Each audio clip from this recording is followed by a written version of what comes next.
2013년 3월 9일 중국 서안. 이른 아침 환한 표정의 하 씨가 빠르게 아파트 계단을 오릅니다.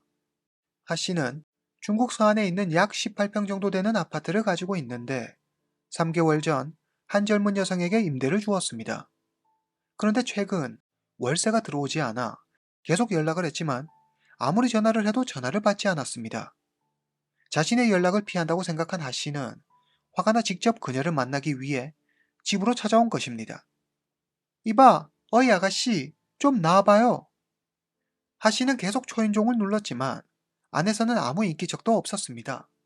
하 씨는 오늘은 꼭 세입자를 만나고 말겠다는 생각에 아파트 관리인을 불러 잠금 장치를 부수고 집 안으로 들어갔습니다.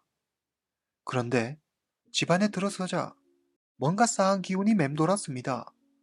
뭔가 이상하다고 생각한 하 씨는 천천히 침실 안으로 들어가 봅니다. 침대 위에 세입자로 추정되는 한 여성이 엎드린 채 누워 있었는데 가까이 다가가 보니 그녀는 이미 숨진 뒤였습니다. 너무 놀란 하 씨는 바로 경찰에 신고합니다. 신고를 받고 출동한 경찰은 현장을 봉쇄하고 수사를 시작합니다. 여성의 입은 테이프로 칭칭 감겨 있었고 두 손은 묶여 있었습니다. 그리고 여성의 다리와 침대보에는 남성의 타액으로 추정되는 물질의 흔적이 있었습니다. 방 안은 누군가 여기저기 뒤진 것처럼 아주 어지러운 상태였고 지갑, 휴대폰, 노트북 등 기중품들은 보이지 않았습니다. 경찰은 먼저 피해자의 신원 파악에 나섰습니다. 그렇지만 피해자 얼굴이 형체를 알아보기 힘들 만큼 이미 부패가 진행되어 정확한 신원 파악에 어려움을 겪었습니다. 하 씨는 자신의 아파트를 임대한 여성과 체형은 비슷해 보였지만 그녀가 맞다고는 확실히 장담하지 못하겠다고 했습니다. 방안을 살피던 조사관 한 명이 방구석에 있는 신분증을 발견합니다. 확인 결과 해당 여성은 하 씨의 아파트를 임대한 여성이 맞는 듯 했습니다. 피해자의 이름은 허만만, 키 165cm, 안희성 사람이었습니다.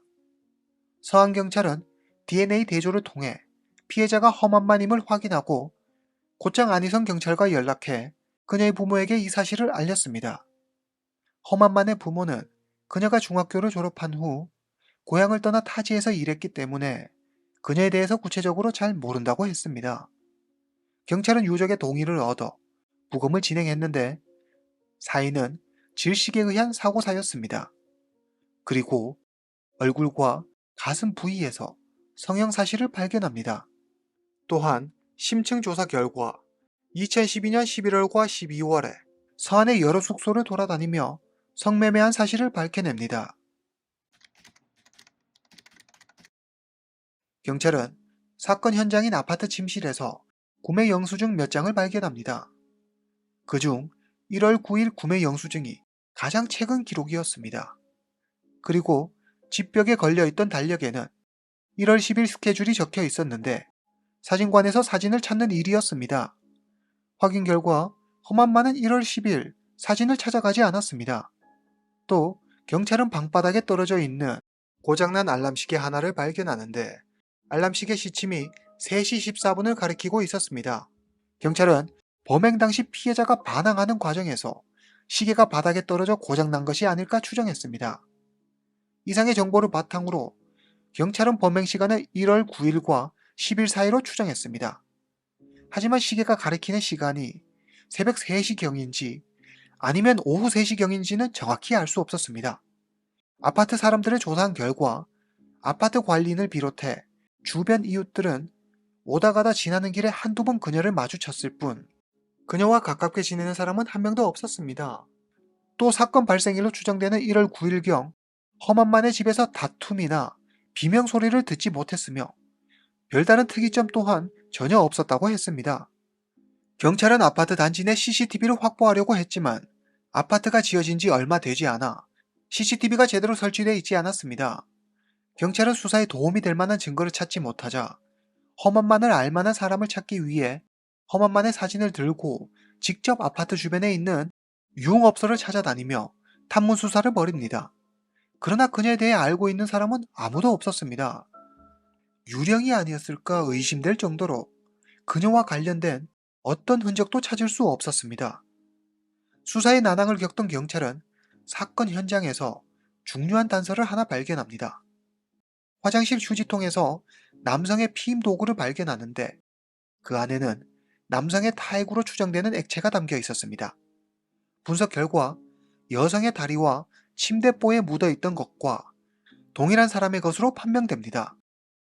경찰은 너무 쉽게 용의자를 특정할 수 있는 결정적 증거를 찾자 오히려 당황스러웠습니다.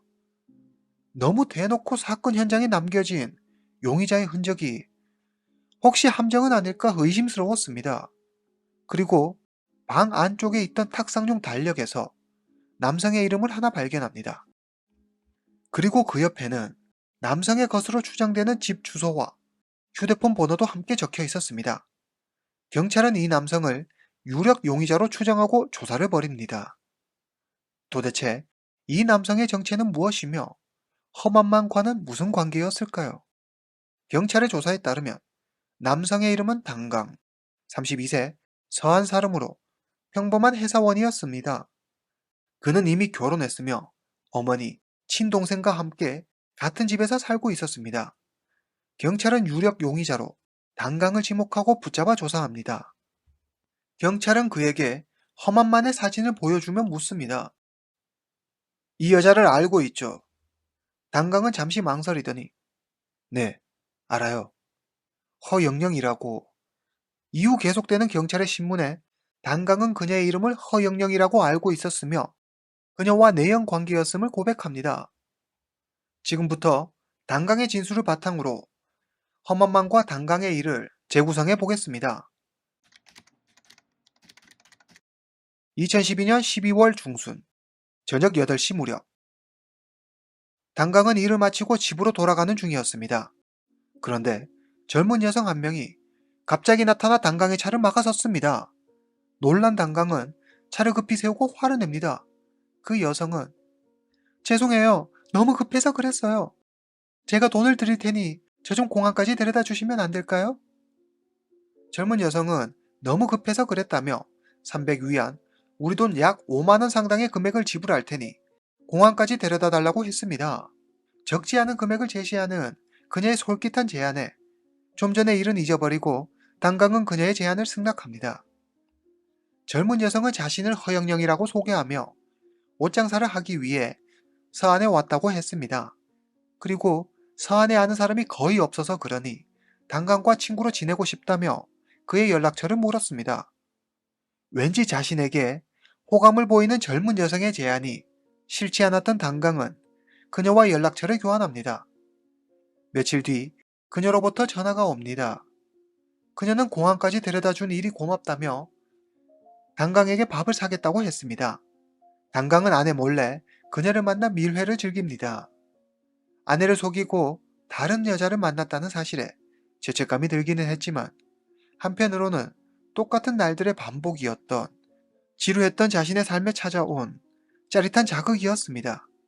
그는 살아있음을 느꼈습니다. 이렇게 두 사람의 은밀한 만남은 시작됩니다. 2013년 1월 9일 험한만은 당강을 자신의 집으로 초대합니다. 두 사람은 맛있는 음식과 술을 마시며 즐거운 한때를 보냅니다. 그리고 이날 두 사람은 처음으로 관계를 가집니다. 그러나 그날 이후 갑자기 험한만과의 연락이 끊겨버립니다. 그는 험한만이 새해를 맞아 가족들 곁으로 돌아간 게 아닐까 생각하며 험한만과의 인연은 여기까지라고 생각했습니다. 그런데 그녀는 그날을 마지막으로 그날 그녀의 집에서 목숨을 잃은 것으로 추정됩니다. 화장실 안에서 발견된 피임기구 안의 타액과 피해자의 다리와 침대보에 묻어있던 타액 모두 당강의 것으로 확인됐습니다. 당강은 그녀와 관계를 맺은 것은 인정했지만 절대 그녀를 해하지 않았다며 혐의를 부인했습니다. 그러나 경찰은 당강의 말을 믿지 않았습니다. 직업 여성이 아무런 조건 없이 당강을 만났다는 것 자체가 의심스러웠기 때문입니다. 당강의 진술이 끝난 후 경찰은 당강의 차 안에서 그가 범인임을 나타내는 명백한 증거를 찾아냅니다. 그의 차에서 테이프와 밧줄을 발견하는데 범행에 사용된 범행 도구와 일치했습니다. 단강은 허만만과 세 번째 만난 자리에서 그녀가 필요하다고 해서 샀고 딱히 둘 곳이 없어 그냥 자기 차에 계속 둔 것이라고 했습니다. 우리는 여기서 주목해야 할 것이 하나 있습니다. 모든 증거가 가리키는 단 한 사람. 모든 증거가 너무 완벽하게 범인은 단강이라고 이야기하고 있었습니다. 경찰은 증거를 바탕으로 단강을 범인으로 확신합니다. 그런데 여기서 뭔가 이상했습니다. 너무나 모든 증거가 분명하게 단강을 범인으로 지목하고 있었기 때문입니다. 보통 이런 경우는 흔치 않기 때문에 경찰은 오히려 이 점이 수상하다고 생각합니다. 어쩌면 누군가 일부러 단강을 함정에 빠뜨린 것일 수도 있다는 의심이 들었습니다. 그들은 다시 사건 현장으로 향합니다. 경찰은 다시 한번 사건 현장을 면밀히 조사합니다. 그 결과 몇 가지 이상한 점을 발견합니다. 첫 번째, 침실 바닥에 떨어져 있던 알람 시계와 건전지의 위치가 당시 상황과 맞지 않게 엉뚱한 위치에 놓여 있었습니다. 마치 누가 일부러 현장을 조작한 듯 보였습니다. 두 번째, 침대보가 매우 가지런하게 피해자의 몸을 덮고 있었습니다. 생사를 오가는 매우 긴박한 상황이었을 텐데 다툼이나 반항 등의 흔적을 찾아보기 힘들었습니다. 세 번째, 사건 현장에서 지문, 족적 등의 흔적을 찾을 수 없었습니다. 다른 증거들은 명확히 발견되는데 지문이나 족적 등은 발견할 수 없다는 것이 이상했습니다. 피해자이자 거주자였던 험한만의 지문조차 발견할 수 없었습니다. 경찰은 현관 주변을 무언가로 닦은 흔적을 발견합니다. 그렇다면 이건 누군가 현장을 일부러 깨끗이 정리했다는 말인데 그 누군가는 아마 범인일 것입니다. 만약 단강이 범인이라면 다른 곳은 다 깨끗이 닦고 정리했으면서 자신이 쓴 피임 도구와 이름이 적힌 탁상용 달력은 그대로 뒀다는 것이 앞뒤가 맞지 않았습니다. 사건은 다시 원점으로 돌아갑니다. 경찰은 탐문 조사를 하던 중 한 가지 새로운 사실을 알게 됩니다. 드디어 험한만을 알고 있는 사람을 만나는데 그녀는 험한만이 일했던 발 마사지샵 동료였습니다. 그녀의 말에 따르면 험한만은 아주 잠깐 마사지샵에서 일하고 금방 그만뒀는데 마사지샵에서 일하는 동안 한 남자를 만났었다고 했습니다. 이름은 모르지만 그 남자는 검은색 아우디 Q7을 타고 그녀를 만나러 왔는데 차 번호는 기억나지 않지만 산지 얼마 되지 않은 새 차처럼 보였다고 했습니다. 아우디를 끌고 험한만을 만나러 온 남성은 단강이 아닐 겁니다. 그의 수입을 고려해 볼 때 그가 아우디를 사기는 힘들어 보였기 때문입니다. 험한만과 만남을 가졌던 그 남성은 과연 누구일까요? 경찰은 아우디를 살 수 있는 사람이 그리 많지 않을 거란 사실에 착안해 사건 발생 6개월 전을 기점으로 검은색 아우디 Q7의 판매 내역을 확인합니다. 해당 기간에 약 10대 정도가 팔렸는데 경찰은 CCTV를 통해 이들 차량의 행적을 추적합니다. 그리고 차량 하나가 경찰의 주의를 끕니다. 이 차량은 단강의 집 주변에 설치된 CCTV에 그 모습을 자주 드러냈는데 이를 수상히 여긴 경찰이 단강의 집 주변 이웃들을 대상으로 수소문한 결과 아우디 차량을 본 목격자를 찾아냅니다. 목격자의 진술에 따르면 아우디 차량의 주인은 단강의 여동생과 함께 자신이 운영하는 식당에 자주 식사를 하러 온다고 말했습니다. 이어진 경찰 조사에서 아우디 차량의 소유자인 남성의 이름은 장강, 1973년생으로 서한 사람이었습니다. 그는 고등학교를 졸업하고 공기업에 취직합니다. 하지만 횡령죄로 유죄를 선고받고 9년을 복역하게 되죠. 출소 후 그는 사업에 성공해 엄청난 돈을 버는데 매년 100만 위안, 우리 돈 약 1억 8천만 원 상당의 큰 돈을 벌게 됩니다. 그리고 단강의 여동생 달려는 대학교를 졸업하고 장강의 회사에 그의 비서로 취직하게 됩니다. 달려가 장강의 회사에서 일한 지 1년이 지날 무렵 장강은 예쁘고 능력 있는 비서 달려가 마음에 들었습니다. 그래서 장강은 달려에게 자신의 마음을 고백하죠. 달려 역시 모든 일에 자신만만하고 확신에 차 있는 장강이 좋았습니다. 장강은 달려를 위한다는 명목으로 자신들의 보금자리라며 40만 위안, 우리 돈 약 7,400만 원 정도 되는 아파트 한 채를 사서 달려에게 줍니다. 달려는 그의 재력에 마음을 뺏겨 사귀게 됩니다. 이제 두 사람은 연인이죠. 단강과 달려는 남매, 즉 가족입니다. 그리고 단강과 험한마는 내연 관계였죠. 그렇다면 장강과 험한마는 무슨 관계였을까요? 경찰은 사건 해결을 위해 장강과 험한만의 관계를 파헤치기 시작합니다. 그러나 경찰 조사에서 장강은 험한만을 모른다고 부인합니다. 게다가 부족할 것 없는 자신이 그런 여자와 관련이 있을 리도 없고 그런 범행을 저지를 이유도 없다며 자신은 이 사건과 아무 관련이 없다고 주장합니다. 경찰은 압수수색 영장을 발부해 장강의 사무실을 수색하는데 사무실 한쪽 은밀한 곳에 숨겨져 있는 휴대폰을 하나 발견합니다. 휴대폰 안에는 험한만과의 통화 기록과 문자 메시지가 있었습니다. 명백한 증거 앞에 장강은 어쩔 수 없이 진실을 자백하고 2013년 3월 14일 장강은 경찰에 체포됩니다. 사실 장강과 달려는 결혼을 약속한 사이였습니다.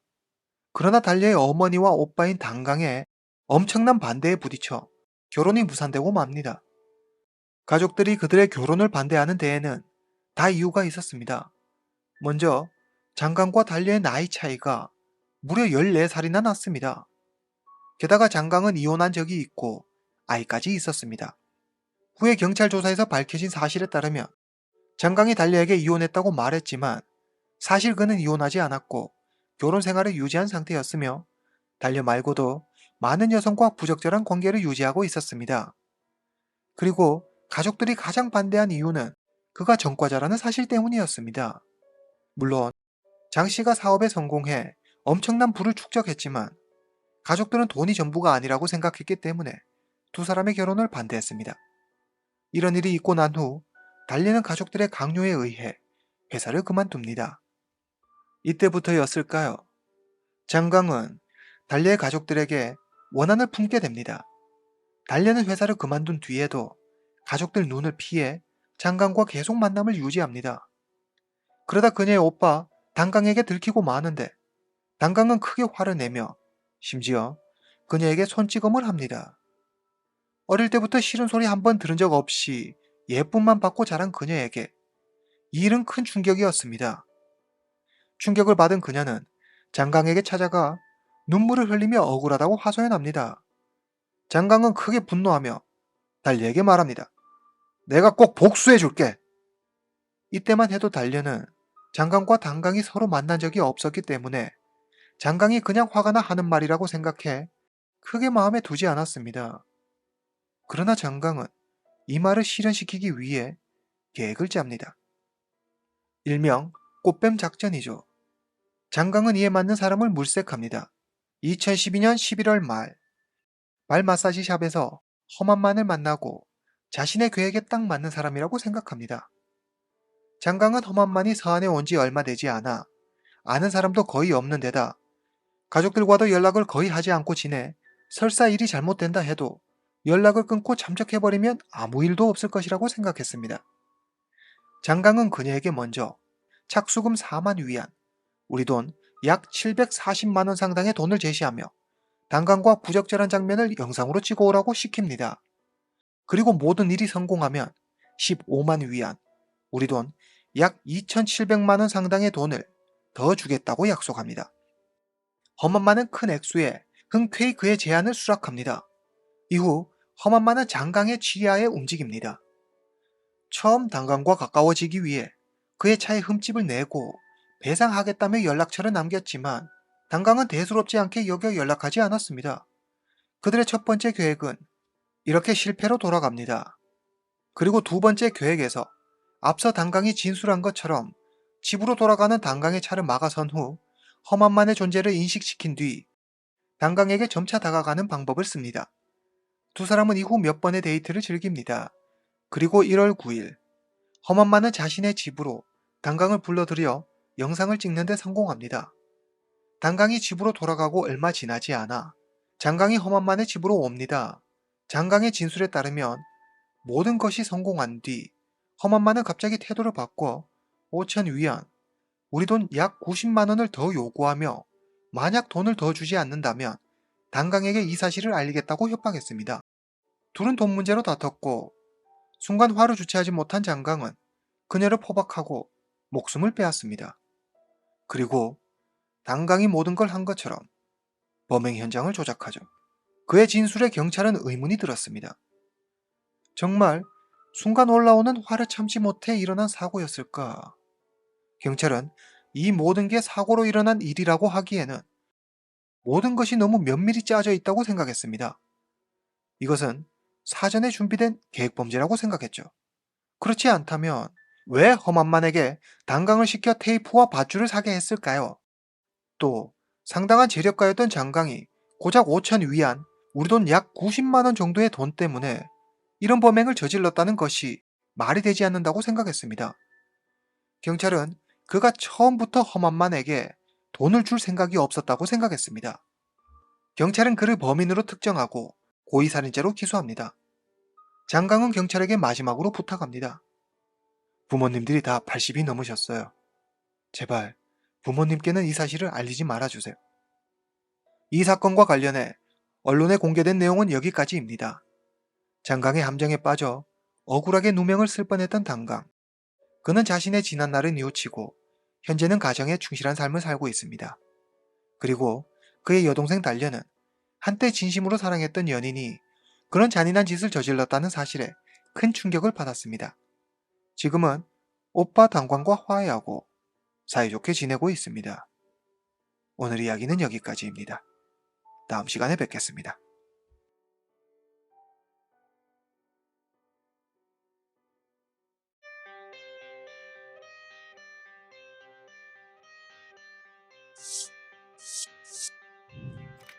I got the cash in the bags.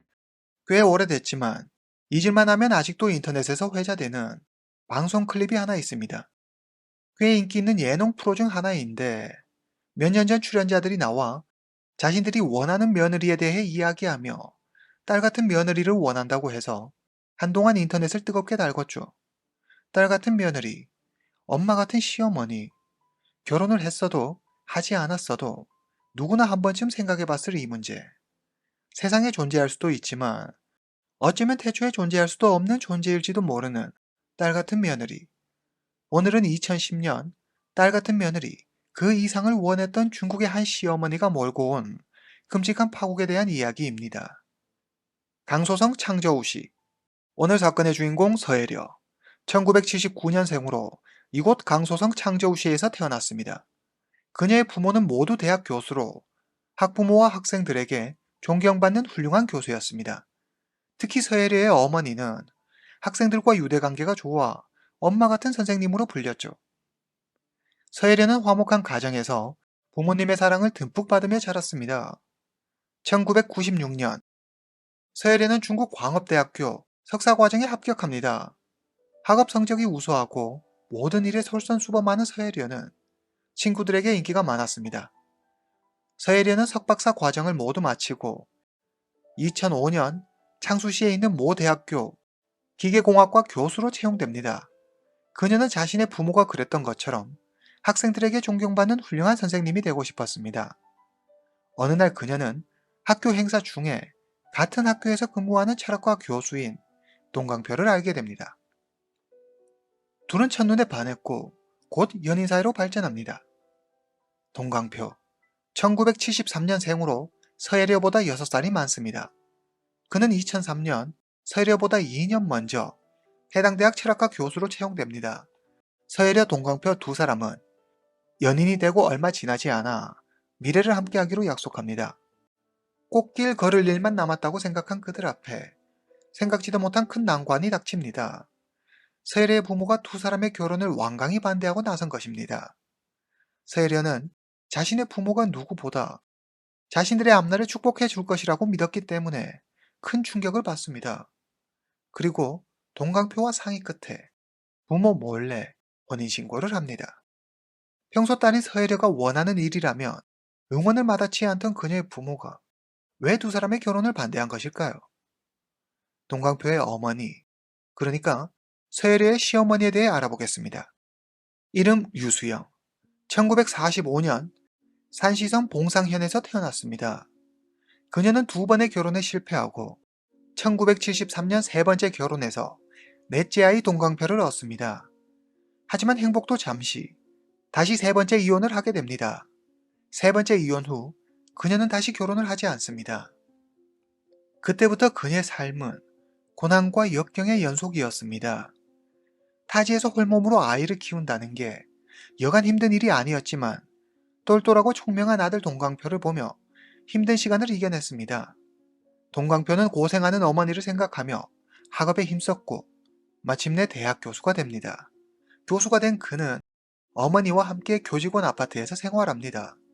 서혜리아의 부모는 동광표의 집이 가난하고 가족 관계가 복잡하다는 이유로 두 사람의 결혼을 완강히 반대했습니다. 그들은 애지중지 귀하게 키운 딸이 고생길이 훤한 길로 가는 것을 보고 있자니 정말 미칠 지경이었습니다. 하지만 아무도 서혜리를 막을 수 없었습니다. 그녀는 부모 몰래 덜컥 혼인신고를 해버리죠.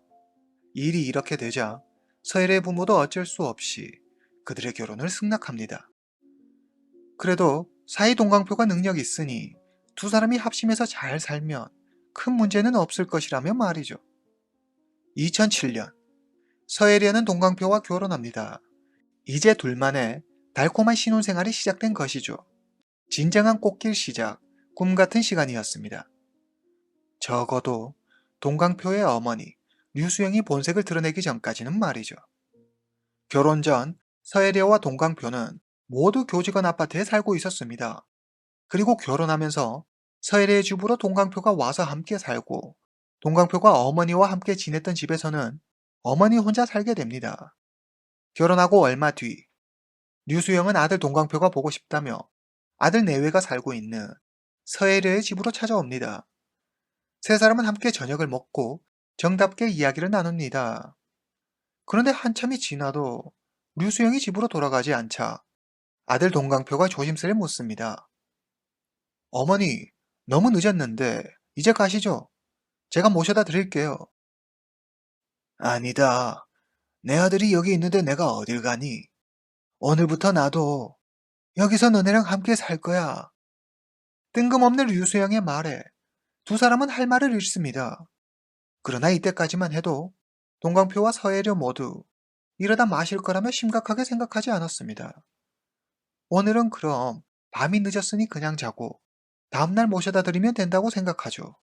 그리고 그날 밤 세 사람은 모두 한 침대에서 다 같이 잠을 잡니다. 여러분들께서는 벌써 뭔가 싸한 느낌이 드실 겁니다. 그러나 이건 그저 시작에 불과합니다.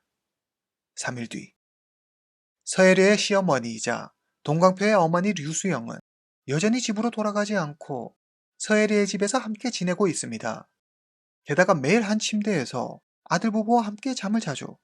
너무 획기적이라 뭐라 표현하기도 힘든 이 상황에 서혜리는 폭발하고 맙니다.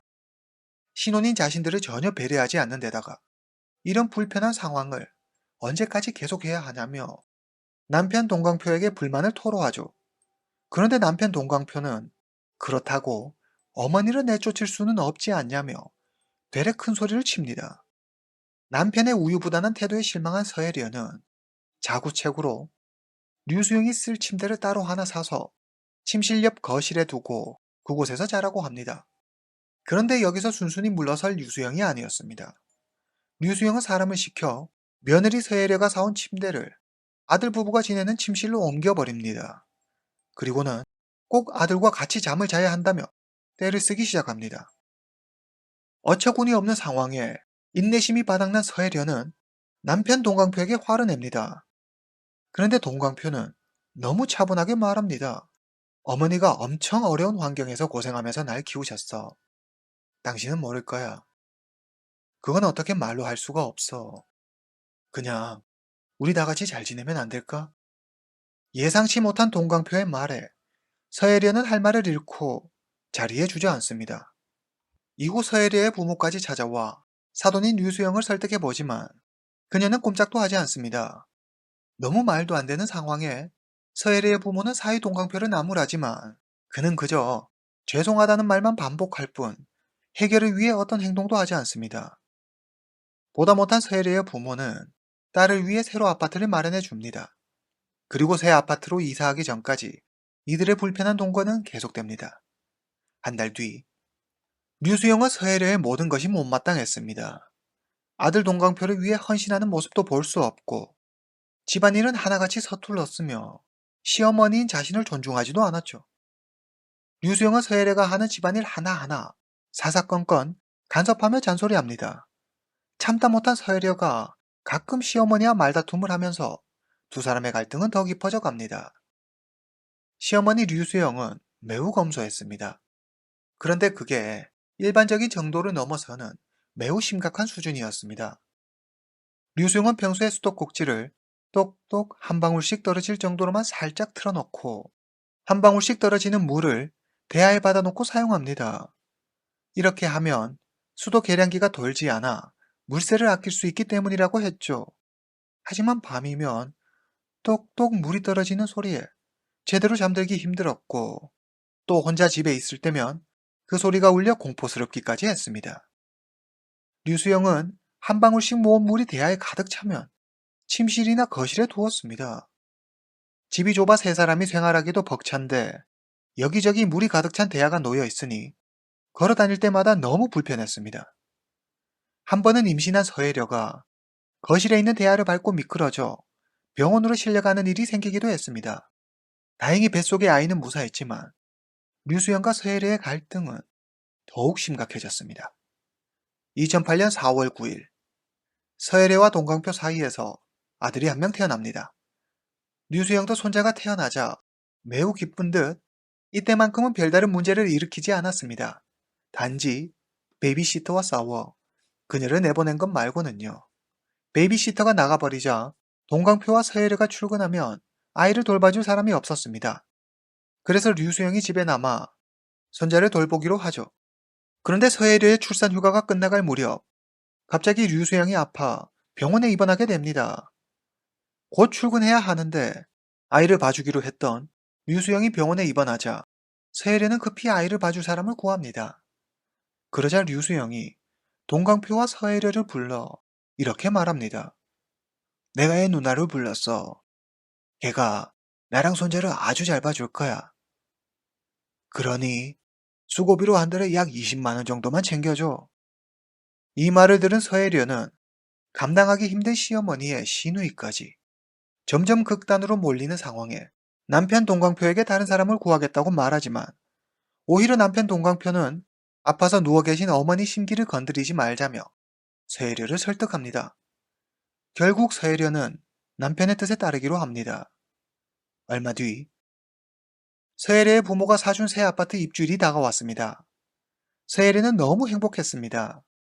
드디어 시어머니를 벗어나 자기들만의 공간이 생겼다고 생각했습니다. 그런데 이 행복도 잠시 류수영이 아들과는 절대 떨어져 살 수 없다며 자신도 새 집에 들어가 살겠다고 고집을 부립니다. 서혜리는 안 된다며 반대했지만 동광표는 불쌍한 어머니를 내칠 수 없다며 자신이 어머니를 잘 컨트롤하겠다고 말합니다.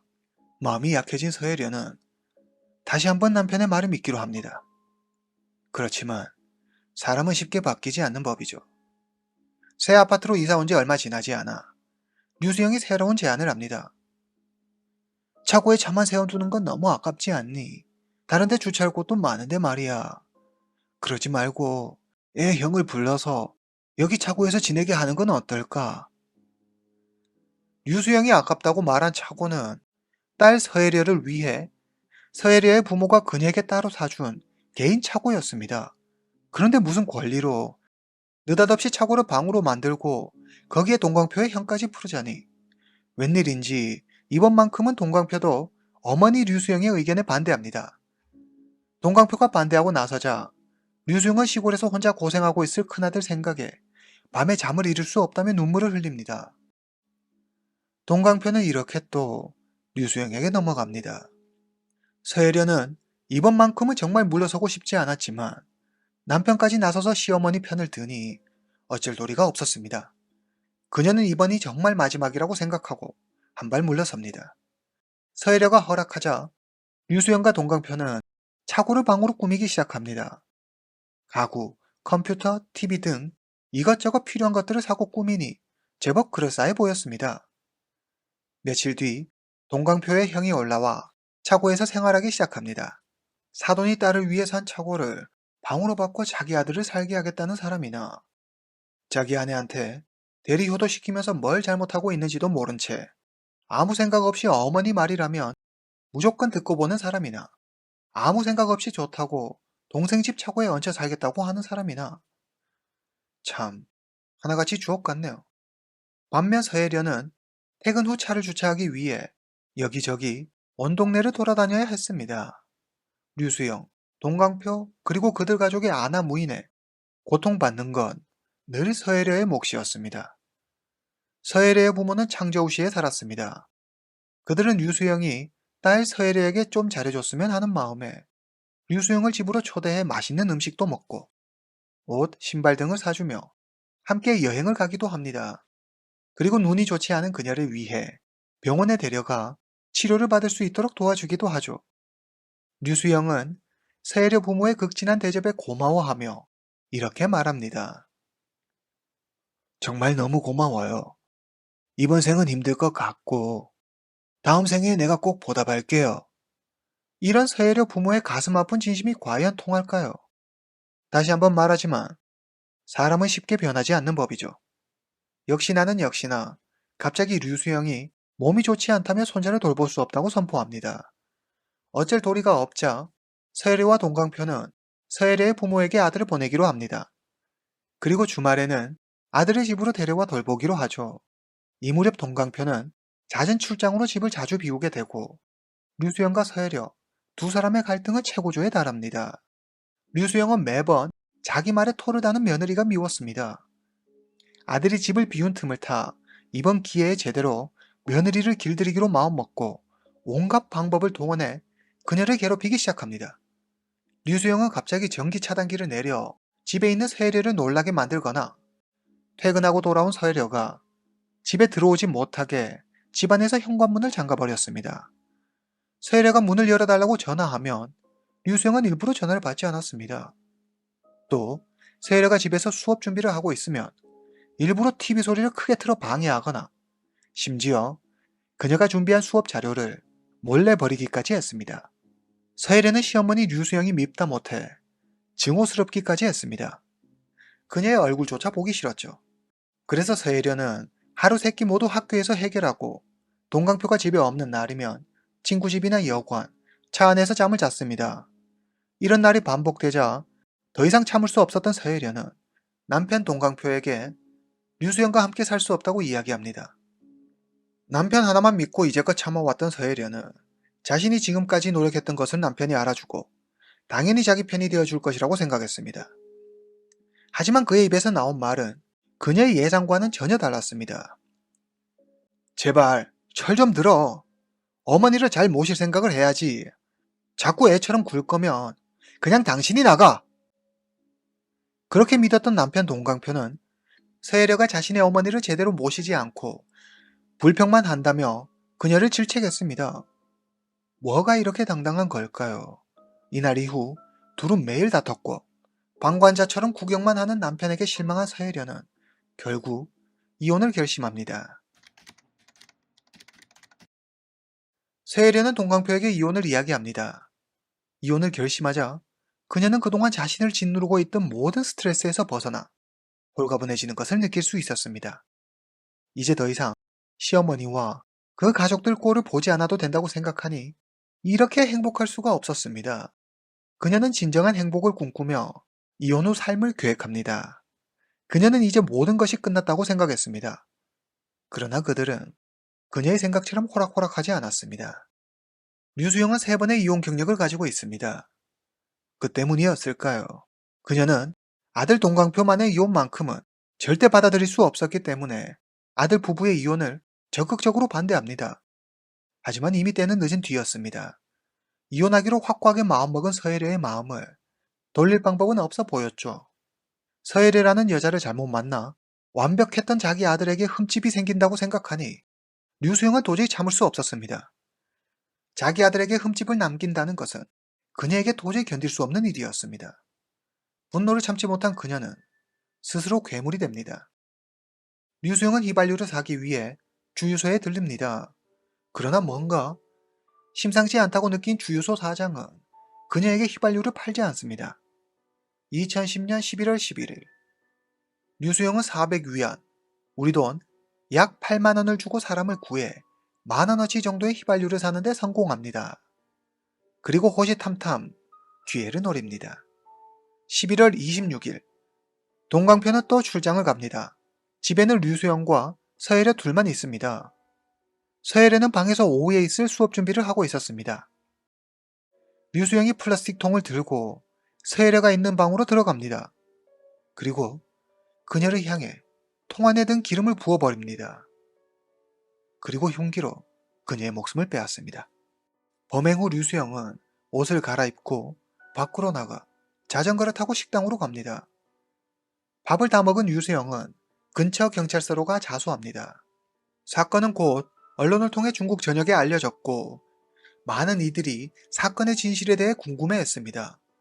제가 영상에 다 담을 수는 없었지만 범행 수법이 너무 끔찍하고 잔인해 사람들은 대체 왜 이렇게까지 해야 했는지, 사건 내면에 대체 어떤 진실이 숨겨져 있는 것인지 그 실체에 주목했습니다. 사건이 일어나고 처음에는 며느리인 서혜려가 시어머니를 괴롭혀 이런 일이 일어났을 것이라는 소문이 돌았지만 서혜려의 가족, 직장 동료와 친구들이 나서 적극적으로 사건의 진실을 사람들에게 알렸습니다. 인터넷상에서 가장 많은 사람들이 공감하며 진실로 알려진 가설 하나는 이 모든 것은 아내의 재산을 가로채기 위한 남편 동강표의 계획이라는 것입니다. 이 가설이 힘을 얻는 이유는 사건이 일어나고 실제로 그가 아내의 전 재산을 상속받았기 때문입니다. 결혼생활 내내 중간에서 아내와 어머니와의 갈등을 지켜만 보던 그가 사건이 일어나고 가장 많은 수혜를 입었습니다. 경찰 역시 동강표가 공범일 가능성이 크다고 생각해 그를 용의선상에 올려놓고 수사하지만 그가 범행에 관여했다는 직접적인 증거를 찾지 못합니다. 2011년 중국 법원은 류수영에게 사형을 선고합니다. 그러나 2014년 2심에서 무기징역으로 감형되고 2016년 건강상의 이유로 유기징역 18년 9개월형으로 다시 또 감형됩니다. 류수영이 90세까지 살 수 있다면 그녀는 2035년 출소할 것입니다.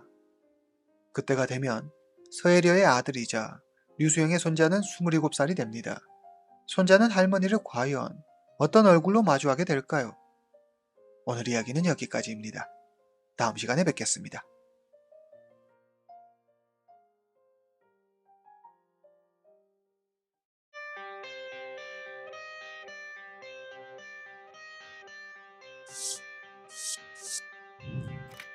I got the cash in the bags. 미국은 전 세계 유학생들이 가장 많이 선호하고 공부하는 나라입니다. 특히 중국인 유학생의 비중이 높죠. 여기 미국에서 대학을 다니는 한 중국인 청년이 있습니다. 그는 친구들과 컴퓨터 게임을 하는 것을 좋아하는 평범한 학생입니다. 그런 그가 어느 날 갑자기 한 부부의 목숨을 빼앗는 일이 일어납니다. 평범한 유학생이었던 그가 왜 이런 끔찍한 일을 저지르게 되었는지, 어떤 사연이 있었던 것인지 오늘 이야기 시작하겠습니다. 2020년 10월 22일 저녁 7시 20분 미국 엘라베마주 리카운티 5번 엘라베마 동부에서 가장 큰 도시로 2020년 기준 인구 약 7만 명이 살고 있습니다. 엘라베마주를 대표하는 명문 주립대 5번 대학교가 있어 교육도시로 꼽히는 5번은 범죄율이 높지 않은 도시로도 알려져 있습니다. 평화로운 도시의 고요한 어느 저녁, 경찰차의 요란한 사이렌 소리가 도시의 고요함을 깨트립니다. 5분 전, 5번 경찰서의 전화기가 울립니다. 젊은 남성이 힘없는 목소리로 말합니다. 제가 사람을 죽였어요. 전화를 받은 경찰은 즉시 현장으로 출동합니다. 사건은 5번 대학교 근처 2층짜리 단독주택에서 일어났습니다. 현장에 도착한 경찰은 문 앞에 멍하니 앉아있는 중국인 남성을 발견합니다. 그의 몸에는 다량의 피가 묻어 있었습니다. 경찰이 그에게 다가가자 그는 두 손을 내밀며 말합니다. 제가 그랬어요. 경찰은 그에게 수갑을 채운 뒤 집 안으로 들어갑니다. 1층 주방과 거실 바닥, 2층으로 올라가는 계단과 벽, 집안 곳곳에 혈흔이 선명했습니다. 경찰은 침실로 들어갑니다. 침실에는 부부로 보이는 한 쌍의 남녀가 비투성이가 된 채 쓰러져 있습니다. 경찰이 다가가 확인합니다. 남성은 이미 숨이 끊어진 뒤였으며 여성은 아직 약하게 숨을 쉬고 있었습니다. 경찰은 바로 여성을 가까운 병원으로 이송합니다. 병원으로 옮겨진 여성은 상태가 심각해 헬리콥터로 급히 대학병원으로 이송되지만 결국 2021년 3월 세상을 떠나고 맙니다. 경찰은 사건이 일어난 집에서 멀리 떨어지지 않은 곳에서 서로 부둥켜 안은 채 부들부들 떨고 있는 아이 둘을 발견합니다. 5살, 8살의 어린 아이들로 바로 피해자 부부의 아이들이었습니다. 부검 결과가 나옵니다. 부검의는 남성의 몸에서 과도에 의한 23군데의 자상을 발견했으며 여성의 몸에서는 남성보다 훨씬 많은 60군데가 넘는 자상을 발견합니다. 경찰은 몸에 남은 상흔으로 미루어 보아 범인은 여성에게 더 큰 원한을 가지고 있던 것으로 보인다고 했습니다. 그리고 피해 여성의 몸에는 수십 군데의 방어흔이 나타났는데 최후까지 범인과 격렬한 몸싸움을 벌였을 것으로 추정되며 이에 반해 피해 남성에게는 방어의 흔적이 전혀 발견되지 않아 남성은 범인의 갑작스러운 공격에 목숨을 잃은 것으로 추정됩니다. 사건 현장인 단독주택에는 앞과 뒤 모두 2개의 문이 있었는데 이 중 뒷문에 강제로 침입한 흔적이 있었습니다. 혈흔 형태 분석 전문가에 따르면 뒷문으로 침입한 범인이 남편을 먼저 공격하고 남편이 쓰러지자 이를 발견한 아내가 달려와 범인을 말리며 사투를 벌이지만 힘에 밀린 아내가 결국 범인에게 살해당하고 만 것이라고 했습니다. 경찰은 집안 휴지통에서 범행 도구로 추정되는 피가 묻은 과도 2자루를 발견합니다. DNA 분석 결과 과도에 묻은 피는 피해자 부부의 것으로 밝혀지고 과도에서 채취된 지문은 경찰에 신고한 중국인 남성의 것으로 밝혀집니다. 범인은 현장에서 체포되고 첫 번째 신문에서 그는 순순히 자신의 범행을 시인합니다. 그는 대체 어떤 깊은 원한을 가지고 있었길래 이런 잔혹한 범행을 저지른 것일까요? 오늘 사건의 주인공이자 범인 왕탁빈. 당시 나이 21세. 중국 후난성 출신의 그는 미국 5번 대학교 2학년에 재학 중인 유학생입니다. 피해 남성 선희준. 당시 나이 40세. 북경대학교에서 박사학위를 받은 선희준은 미국 5번 대학교 항공우주공학과 박사과정을 듣고 있었습니다. 피해 여성 오정정. 선희준의 아내입니다. 선희준과 오정정 사이에는 2명의 아이가 있습니다. 병원에서 치료받던 오정정은 일주일이 지나서야 가까스로 눈을 뜹니다. 경찰은 그녀를 찾아가 사건 당일의 일에 대해 묻습니다. 그러면 오정정의 진술에 따라 사건이 일어난 날을 재구성해 보겠습니다. 사건 당일 저녁 6시 무렵 선희준과 오정정은 아이들과 함께 저녁을 먹고 있었습니다. 맛있게 저녁을 먹고 있는데 누가 초인종을 누릅니다. 오정정이 누군지 확인해 보니 5월에 잠시 자신들의 집에 새들어 살았던 왕탁빈이었습니다. 뭐야, 저 사람이 왜 온 거야? 오정정은 남편 선희준을 부릅니다. 함께 지내면서 서로 감정이 많이 상해 꽤 껄끄러운 사이였기 때문에 문을 열어주는 것이 내키지 않았습니다. 두 사람은 어떻게 할지 상의합니다. 그런데 왕탁빈이 강제로 문을 열고 들어옵니다. 왕탁빈은 과도를 꺼내 선희준의 등을 찌릅니다. 예상치 못한 공격에 놀란 오정정이 달려와 왕탁빈을 제지하지만 왕탁빈은 공격을 멈추지 않습니다. 선희준의 숨이 끊어졌다고 생각한 왕탁빈이 대상을 바꿔 이번에는 오정정을 찌릅니다. 오정정은 사력을 다해 저항하지만 미친 듯이 달려드는 왕탁빈의 힘을 당해낼 수 없었습니다.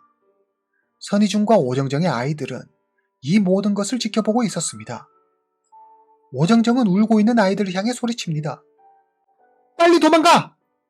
그녀는 아이들이 문 밖으로 뛰어나가는 모습을 마지막으로 의식을 잃습니다. 선희준, 오정정 부부와 왕탁빈은 집주인과 세입자 관계였습니다. 이들 사이에 어떤 일이 있었던 것일까요? 지금부터 사건의 내막을 함께 알아보겠습니다. 2020년 4월 말, 지낼 곳이 필요했던 왕탁빈은 부동산을 통해 선희준의 집을 소개받습니다. 자기가 다니는 5번 대학교와도 가깝고 같은 중국인이었기 때문에 편할 것이라고 생각한 왕탁비는 선희준과 오정정의 집에서 살기로 합니다. 이사 전 오정정이 왕탁빈에게 전화합니다. 본격적으로 지내실 방에 들어가기 전에 2층 침실에서 2주간 자가격리를 해주셨으면 좋겠어요. 괜찮죠? 2020년 4월은 여러분도 아시다시피 전 세계가 새로운 바이러스의 출현으로 몸살을 앓던 시기였습니다.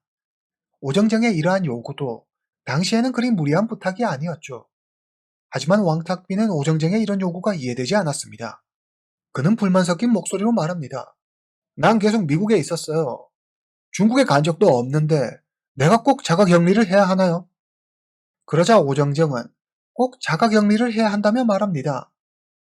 학생, 만약 우리 아이들이 전염되면 어떡할 거죠? 책임질 수 있어요? 왕탁비는 어쩔 수 없이 자가격리를 하기로 합니다. 2주 뒤 자가격리가 끝나고 한창 나이에 집안에만 갇혀 지내는 것이 답답했던 왕탁비는 자주 외출을 합니다. 모두가 조심해야 할 시기에 이런 그의 행동이 못마땅했던 오정정은 왕탁빈에게 한마디 합니다. 지금이 어떤 시기인데 자꾸 밖에 나가는 거예요. 정 답답하면 사람이 없는 공원에서 산책하면 안 돼요? 정말 애들한테 병이라도 옮길까봐 너무 걱정돼서 그래요. 왕탁비는 오정정의 이런 태도가 너무 극성스럽다고 생각했지만 앞으로를 위해 참습니다. 그런데 어느 날 왕탁비는 마당에서 놀고 있는 오정정의 아이들이 자신을 가리키며 바이러스라고 말하는 것을 듣습니다. 기분이 상한 왕탁비는 아이들에게 왜 자기를 그렇게 부르냐고 묻습니다. 그러자 아이들이 말합니다. 엄마가 형은 바이러스 보균자라고 조심하랬어요. 감정이 상할 대로 상한 왕탁비는 이때부터 삐딱한 태도로 오정정을 대하기 시작합니다. 왕탁빈이 이사온 첫날부터 오정정은 왕탁빈이 에어컨을 켜는 것을 허락하지 않았습니다. 당시 5번은 낮 평균 기온이 25도에 달하고 31도를 넘어가는 날도 종종 있었습니다. 더위로 잠들기 힘들었던 왕탁빈이 오정정을 찾아가 에어컨을 켜달라고 부탁합니다. 하지만 오정정은 에어컨이 중앙 시스템이어서 만약 왕탁빈이 바이러스에 걸리면 가족 전체가 위험해질 수도 있기 때문에 안 된다며 그의 부탁을 거절합니다. 대신 그녀는 왕탁빈의 방에 선풍기 2대를 놔줍니다. 왕탁빈은 밑도 끝도 없이 자신을 바이러스 취급하는 오정정에게 화가 났습니다. 폭발한 왕탁빈은 오정정에게 따졌고 두 사람은 말다툼을 벌입니다. 그러자 보다 못한 남편 선희준이 나섭니다. 선희준은 왕탁빈의 부탁을 들어주며 에어컨을 켜기로 합니다. 그러자 오정정이 날선 목소리로 경고합니다. 만약 에어컨이 고장나기라도 하면 2,000달러를 물어내요. 알겠죠? 이날 이후로 왕탁빈과 오정정의 갈등은 점점 더 깊어지고 사소한 마찰이 끊이지 않았습니다. 예를 들어 오정정의 집은 바닥이 나무로 되어 있습니다. 오정정은 왕탁빈에게 꼭 슬리퍼를 신고 다니라며 바닥에 흠집이 조금이라도 나면 배상해야 한다며 매일 경고합니다. 또 왕탁빈이 세탁기를 쓸 때면 옆에서 지켜보며 정해진 시간을 초과하면 일정 시간당 20달러를 내게 했습니다. 게다가 왕탁빈이 수도와 전기를 낭비한다며 대놓고 뭐라고 합니다. 우린 먹을 걸 한 번에 다 만들어 놓고 먹는데 어떻게 매 끼니마다 음식을 만들어 먹어요? 그러면 물이나 전기가 얼마나 낭비되겠어요? 왕탁비는 이런 오정정의 트집과 관섭이 점점 견디기 힘들어집니다. 하루는 왕탁빈이 잠을 자는데 갑자기 쿵 하고 침대가 부서집니다. 이사 온 지 채 한 달도 되지 않았는데 침대가 부서지다니 왕탁비는 어이가 없었습니다. 다음날 아침 왕탁비는 침대 프레임이 부서졌다며 오정정에게 말합니다. 얼마나 놀랐는데요. 허리가 나갈 뻔했다고요.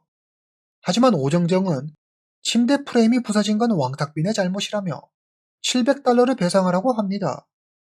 왕탁빈은 기가 막혔습니다. 자가격리 2주를 빼면 자기가 이 집에 들어와 침대를 사용한 날은 정말 며칠이 되지 않았기 때문입니다. 그런데 오정정은 이에 한술 더 떠 매트리스까지 물어내라며 화를 냈습니다. 왕탁빈은 인터넷으로 똑같은 침대의 가격을 검색합니다. 그런데 114달러밖에 하지 않는 것이었습니다. 그는 곧장 오정정에게 따집니다. 침대를 새로 사도 114달러밖에 안 하는데 나더러 700달러를 물어내라뇨. 대체 왜 그러는 거예요? 오정정은 상관없다는 태도를 보이며 무조건 700달러를 배상하라고 합니다. 원래 이 침대는 우리 아들을 주려고 산 거예요. 아무도 사용한 적 없는 새 침대죠. 학생이 부쉈으니 당연히 책임져야죠. 왕탁빈 오정정 두 사람의 싸움은 점점 더 격해집니다. 이때 다시 선희준이 나서서 두 사람을 중재합니다. 수리를 할 수 있으면 수리하고 만약 안 되면 100달러만 줘요. 왕탁빈도 한 발 물러서 그렇게 하기로 합니다. 그런데 이후 왕탁빈은 이전 세입자들 역시 해당 침대를 사용했다는 사실을 알게 됩니다. 아무도 사용하지 않은 새 침대라는 오정정의 말은 거짓말이었죠. 왕탁빈은 더 이상 참을 수 없었습니다. 그는 다른 집으로 이사가기로 합니다. 왕탁빈이 선희준과 오정정의 집으로 이사 온 지 딱 한 달 만의 일입니다. 왕탁빈은 오정정에게 이 집을 나가겠다고 말합니다. 그러자 오정정이 위약금을 내라고 말하죠. 위약금은 1년치 방세예요. 모두 7,200달러네요. 위약금이 1년치 방세라니 정말 말도 안 되는 억지였습니다. 두 사람은 다시 크게 목소리를 높입니다. 오정정은 자기는 홍콩대 법대를 나왔다며 위약금을 내지 않으면 소송하겠다고 협박합니다. 이에 왕탁빈도 강하게 나갑니다. 맘대로 해요.